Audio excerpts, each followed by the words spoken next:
Doctor Babasaheb Ambedkar open university.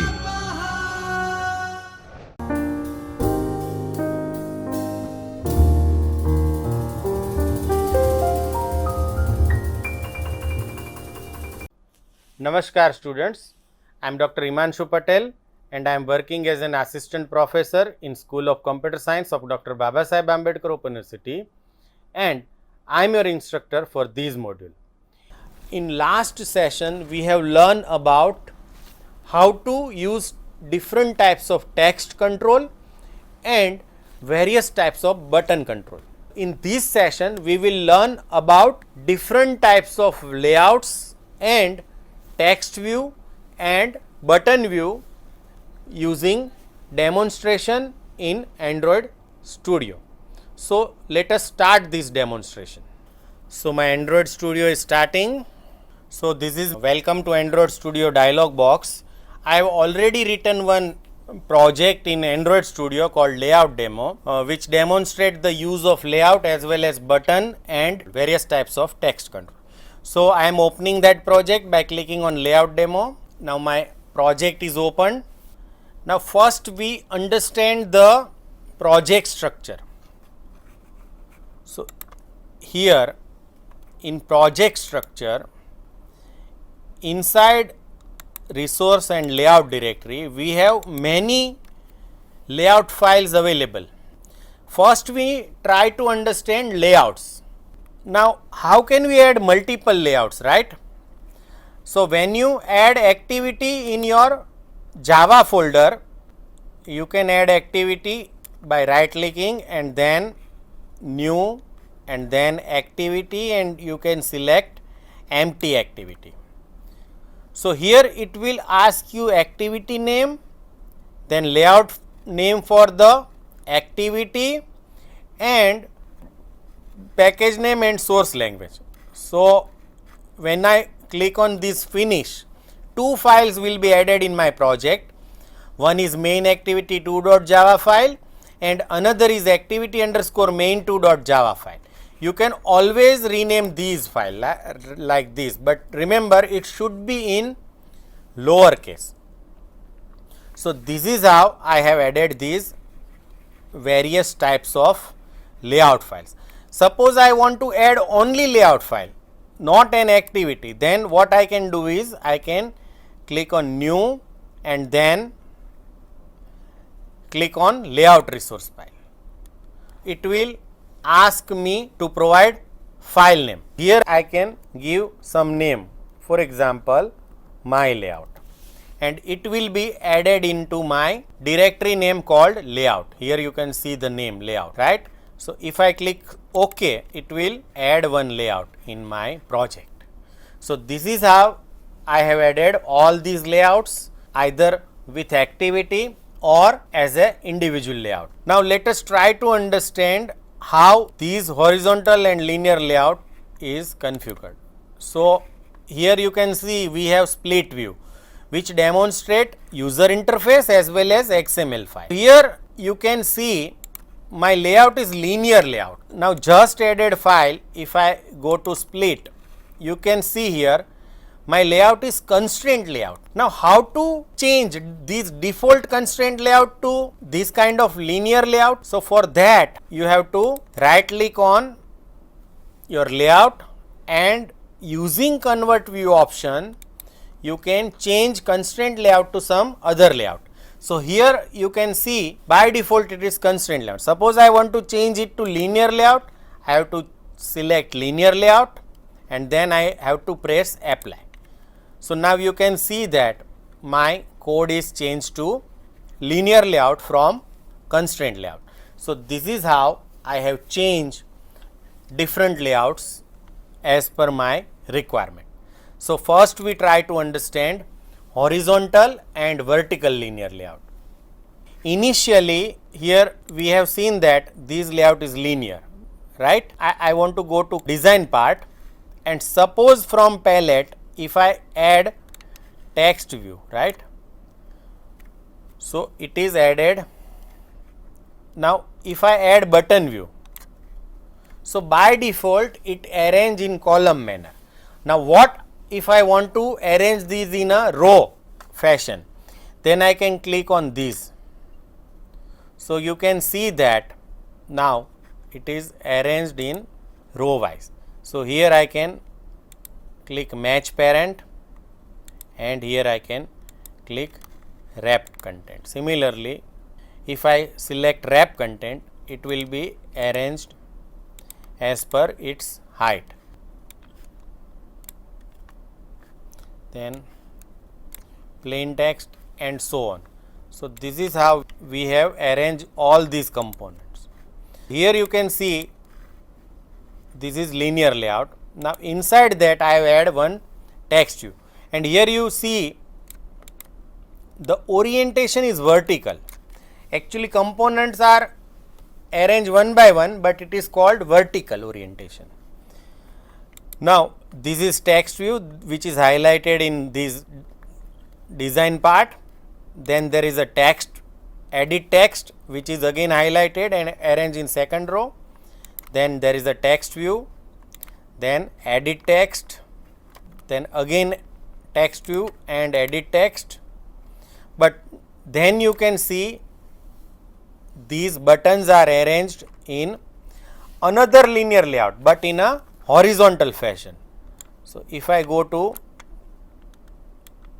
these, you can see that this highlighted part is a linear layout within linear layout. So it is nested linear layout, and inside that I arrange this button in horizontal fashion. So here you can see orientation is horizontal. That is why buttons are arranged one by one in horizontal fashion.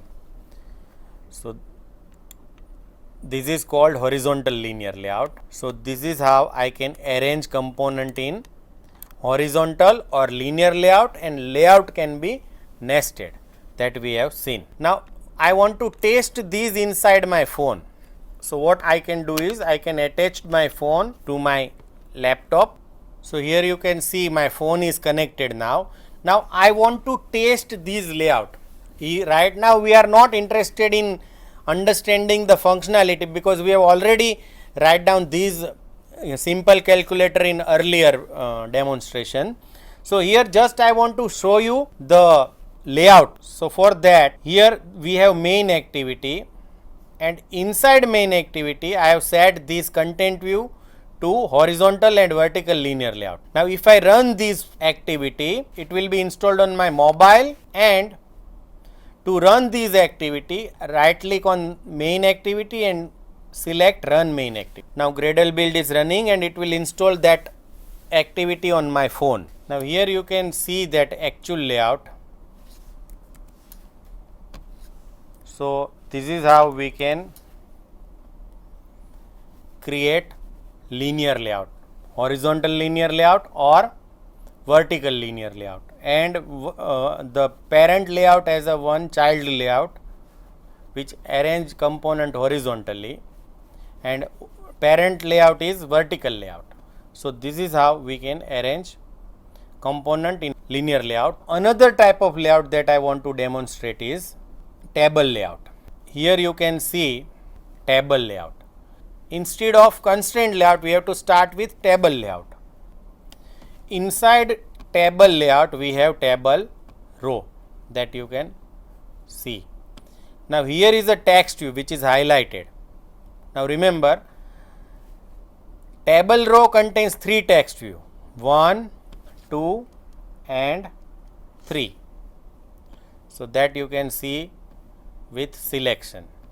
When I move my mouse pointer over particular control, it is highlighted in design mode. So you can see in one row there are 3 labels, and you can set background of table row using background attribute that you can see, and these padding is the space between border. So here you can see there is a small gap between border and actual text view. So that is how, if I increase this padding, then that distance is also increased. So you can specify background, padding, and then you can usually arrange text view.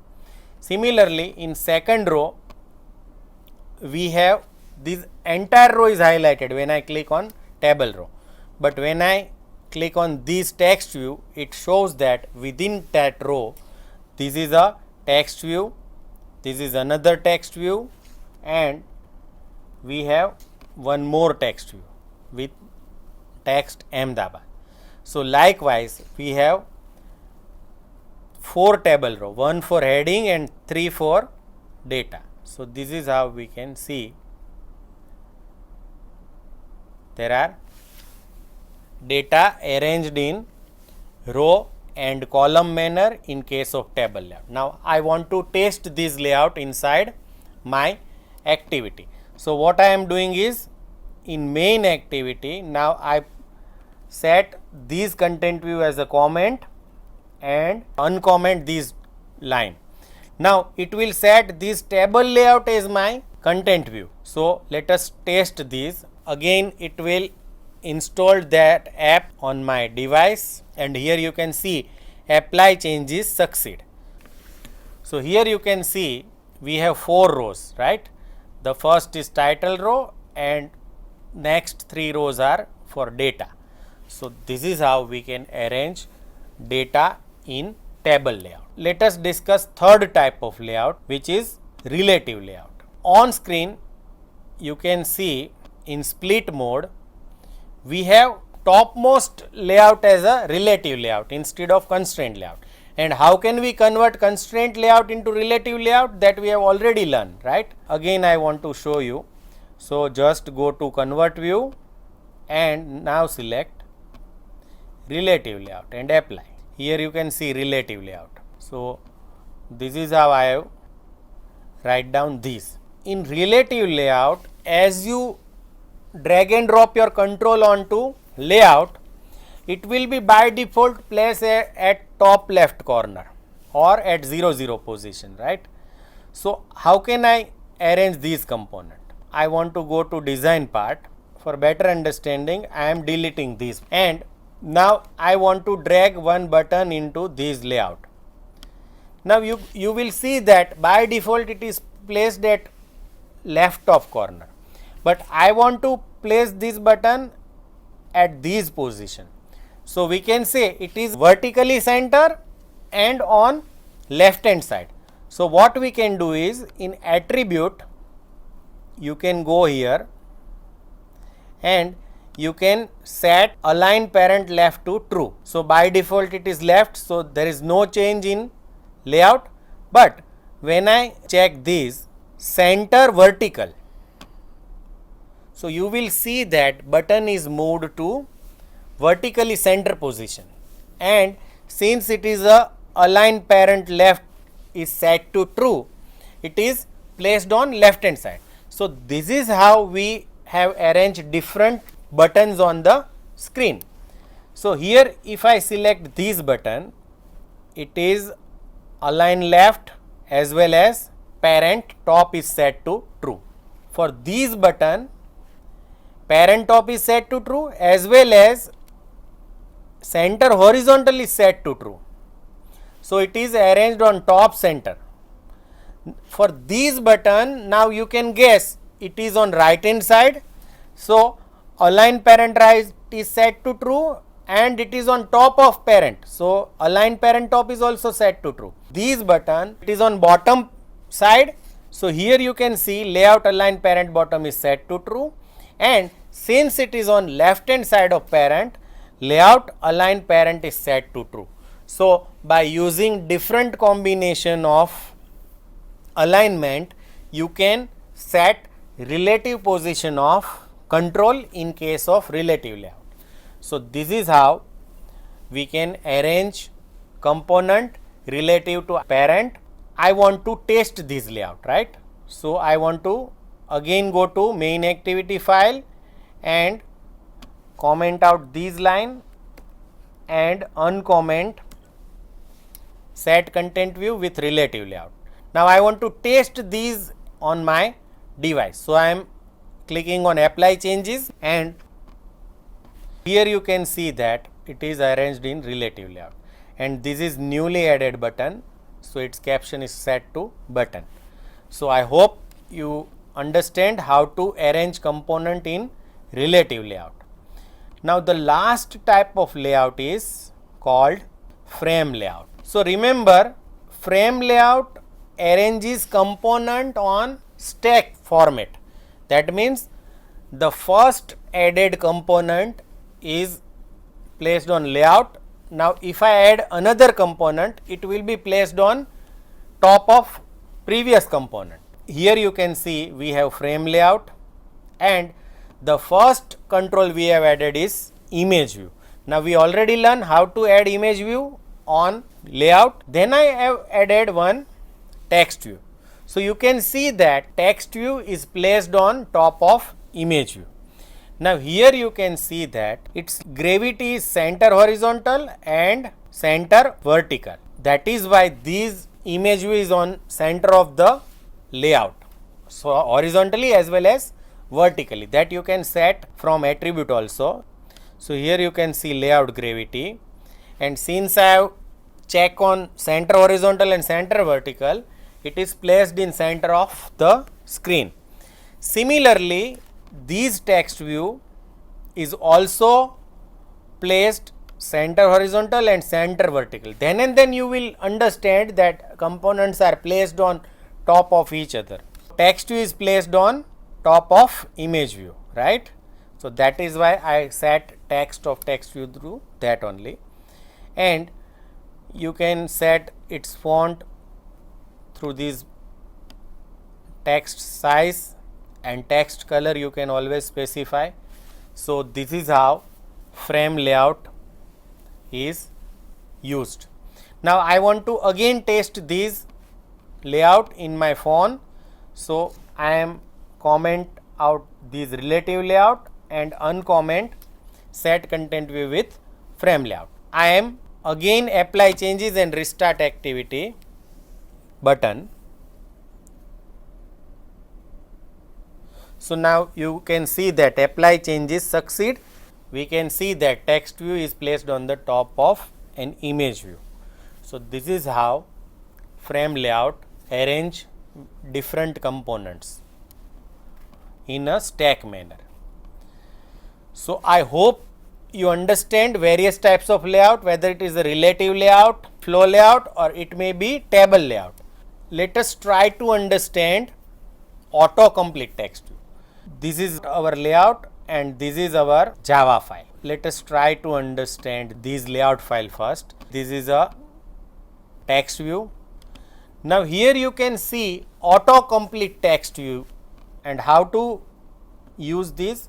From here you can drag and drop autocomplete text view, right? Then we have another text view which writes select multiple designation separated by comma, and here I have used multi autocomplete text view. So the first is a autocomplete text view which allows you to select item given by suggestions, and multi auto text view allows you to select multiple items from suggestion separated by comma. This is very simple interface. Let us go to coding part. For that I have written this Java file. So here I have declared two object. One is of autocomplete text view and another is multi autocomplete text view. Then to provide suggestions to autocomplete text view, I declare array of string. Now array is a collection of similar data type. So here you can see string is a data type, desig is the name of array, then you have to write down empty square bracket, and after equal to you can initialize values in string array. So this is my first element or data in array, this is my second element, this is my third, and so on. Now how can I refer these data? So if I write down desig 0 in square bracket, if I write down desig 0, it means I want to refers to first element or first data. 1 is actually second element or second data, and so on. So this is how you can declare as well as initialize string array. Inside on create I have set content view to my activity file. this is our layout file and this is our code file. So I have set these layout as a my content view that you can see here. I have taken reference of autocomplete text view and multi-complete text view defined in layout file using find view by id method, and then we have declare one array adapter. In previous lecture we have understand how to declare array adapters. So name of adapter is adapter and this is instance of adapter. Here you can see it is a string and it takes 3 arguments. First is context. So in this activity is a context. This is my layout or how that suggestions will be displayed. We have different types of suggestions. So here you can see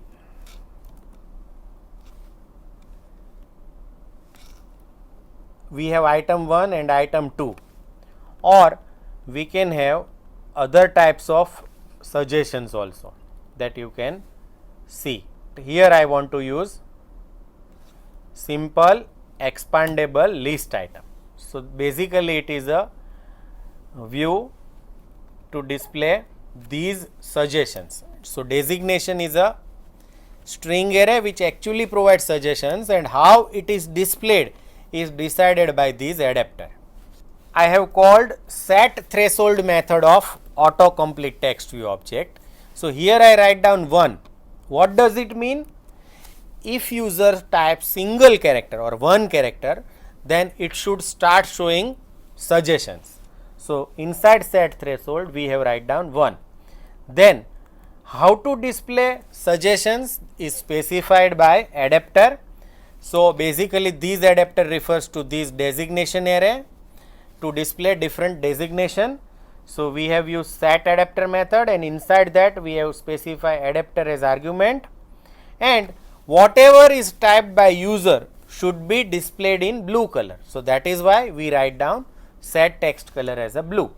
Similarly here we write down same coding for multi auto complete text view. We have set threshold, we have set adapter, we have set text color. Now we set tokenizer, means after selecting first item which character or token should be used by user to select another item. So here I write down new and then multi complete text view dot comma tokenizer. It means if user types single character and from some suggestions it select some value, to select another value he need to type comma, right? So this is how we can set tokenizer or value that should be used to separate two or multiple values. Now the code is very simple. I want to test this. I am go to project and then I am right clicking on auto complete text and then click on run this activity. It will be installed on my phone. Now I can view that in my phone. So here you can see that when I click on R in autocomplete text view, it shows all the string which starts with or which contains R, right? If I write V, then only one designation is displayed. Now to view these, all these I need to hide this. So now you can better view this, right? If I press A, then there is a associate professor, assistant professor and assistant registrar option is there, right? So this is how it provides you option to filter items from suggestions. Suppose I want to select assistant register, I just need to click on that and it will be stored as a text. The only difference between these two is that multi auto text complete view allows you to select multiple items based on token. So here I write down A. So here I can select associate professor and then it writes comma. Now Suppose I clicking on R and then I can select any of these and again it will add one comma, and if I press something it will provide suggestions for third item. So this is how we can select multiple items, and that should be separated by comma.